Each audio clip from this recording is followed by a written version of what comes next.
quality test for beings we interact with, and code of conduct. 3 scenarios requiring increased vigilance in relationships with extraterrestrial and non-material beings, and a recommended code of conduct. 1. If a being needs to receive anything from you in exchange for information.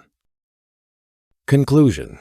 This means that the being is not at a higher level than the average human and has limited resources. They are someone who is trying to gain something. If someone keeps you in ignorance, uncertainty, and expects something from you, they most likely want to exploit you without regard for your well-being. Conduct. Business can always be done, and barter is part of civilization. But in such cases, one should clearly establish what is actually the subject of trade and what the consequences might be. Generally, however, it is recommended in most cases not to do such business, and especially not to make commitments to something that one does not fully understand. 2.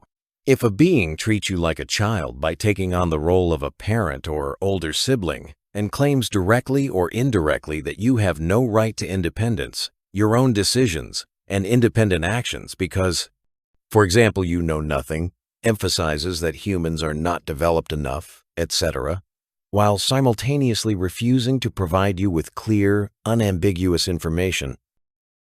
Conclusion. This is a standard tactic of masters toward slaves, in which those who consider themselves born to rule and better than others by virtue of birth argue that their actions are necessary. Care. Despotic rulers and slave owners often argued that they were doing enslaved people a favor, as they were dependent and somehow impaired, requiring direction. At the same time, they actively ensured that these slaves had no opportunity for true development and independence. They were told they were too primitive to understand, less evolved, and that this situation was necessary for their own good. Sound familiar? Conduct. When observing such treatment, proceed with caution and either end the contact or treat it as a conversation with a potential fraudster. However, it happens that some beings in the universe simply show a lack of knowledge about humans and base their beliefs on what other beings have told them about humans. This may be a mechanism similar to that on Earth, where citizens of distant country A may have misconceptions about citizens of country B because country C, with which they have closer contact, misled them for their own purposes. Therefore, if possible, determine whether the condescending treatment stems from ignorance or is a manifestation of deliberate manipulation.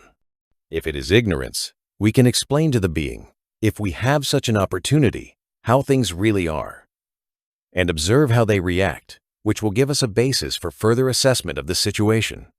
One of the important missions of people like us, capable of establishing contacts in the universe, is currently to make our cosmic neighbors aware of our independence, value, and the fact that we deserve equal treatment and access to information that has been denied to us until now. Formula to use in contacts with beings to clearly present our attitude as representatives of humanity. I, a human from planet Earth, a human being, am a sovereign, self-aware, sentient being part of the universe and originating from the source of all existence.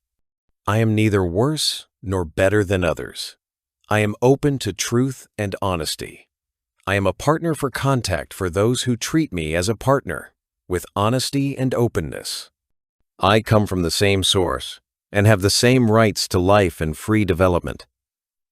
I have the same right to freedom of development, access to knowledge and information that affect my development, and withholding information from me is unethical and a violation of the law of open flow of information that comes from the source itself and is a natural law of the universe.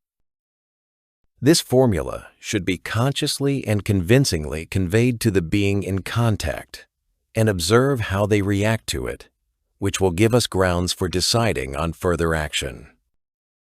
3. If a being constantly emphasizes our uniqueness and greatness and the outstanding role we have to play. Conclusion.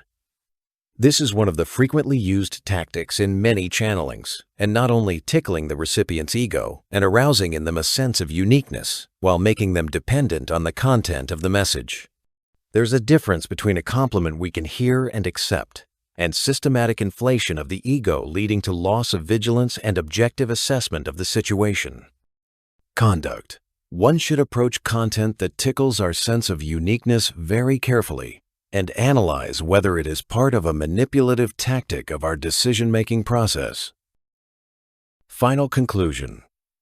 Only beings that treat us honestly, are open with us, sincere, treat us as partners, and do not leave us with a feeling of ambiguity and unsaid things constitute truly good material for further contacts.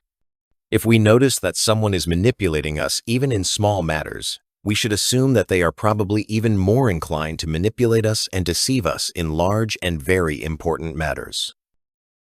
The end. Jakub Kuba Nagowski. The Star Embassy.